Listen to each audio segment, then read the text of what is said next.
అవునా కాదా? కొంతమంది సాటుంగా వచ్చి మన కులం మనోడు ఒక్క ఓటేయమంటున్నారు. చేస్తారా అట్లా? నమ్మకున్న పార్టీకి మోసం చేస్తారా? చేస్తే నేను చూడన్నా. ఇప్పుడు నేను ఎమ్మెల్యేను, డబ్బలు ఎవరు ఓటేస్తున్నా తెలియదా? డబ్బులు ఎవరు ఓటేస్తున్నారో మాకు తెలియదు. అంటే బ్లాక్ మెయిలింగ్.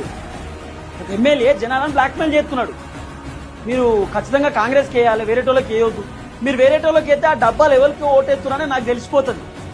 నాకు తెలిస్తే మీకు పథకాలు బంద్ అయితే అనేటటువంటి తరహాలో బెదిరిస్తున్నాడు. జనాలు కూడా పాపం భయపడి అరే ఆయన గెలిచిపోతుందట, మనం ఎవరికి ఓటేస్తామో కాంగ్రెస్ వాళ్ళకి వేద్దామని చెప్పి వాళ్ళు కూడా పోయి కాంగ్రెస్ వాళ్ళకి వేసే పరిస్థితి. అంటే జనాలను ఇట్లా భయపెట్టే కార్యక్రమం చేసిన ఎమ్మెల్యేలు. ఈయన ఎవరు అనుకుంటున్నారు? బీర్లు అయ్యలే ఆలేరు ఎమ్మెల్యే. నమ్ముకున్న పార్టీకి ఓటేయాలి, మీరు వేరేటోళ్ళకి వేసిరనుకో ఆ డబ్బాలు ఓటేస్తుంటే నాకు తెలుస్తుంది, నేను ఎమ్మెల్యేని కదా అంటే అక్కడ ఉన్నటువంటి జనాలు ఇక అరే మనం పుసుకున్న వేరేటోళ్ళకి ఓటేస్తే ఎమ్మెల్యేకి తెలుస్తుంది, మన పథకాలు బంద్ అయితే భయపడలేరని కాంగ్రెస్కి వేస్తారు. ఇక ఇంత ఘోరంగా ఉంటారండి ఏడన్నా, ఇంత అధ్వానం ఉంటారు ఎమ్మెల్యే. ఇక చూడు ఇంకా చెప్తాడు, ఒక్క ఓటు పోతే నా మీద ఒట్టే, ఒక్క ఓటు పోతే నా మీద ఒట్టే. పక్క పార్టీ పోయినా కూడా మనమే.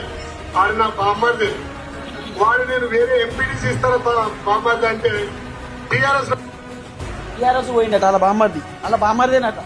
టీఆర్ఎస్కి వెళ్ళి పోయినా అంటే టీఆర్ఎస్ అని కేక్ అంటున్నాడు. ఇది ఎమ్మెల్యేల పర్ఫార్మెన్స్. ఉండాలి కదా ఏమన్నా, ఇంత అంత ఉండాలి కదా. జనాలను ఇట్లా బ్లాక్ మెయిల్ చేసి జనాలను బెదిరియనికి ఏమన్నా ఎమ్మెల్యే స్థాయిలో ఉన్నావు, ఎమ్మెల్యే కుర్చీలో కూర్చున్నావు, ఏమన్నా ఇంతన్నా ఇది మీ గెలుపా? ఇదో గెలుపా మీది? ఇట్లా గెలుస్తారు, దీన్ని గెలుపు అంటాడు ఎవడ?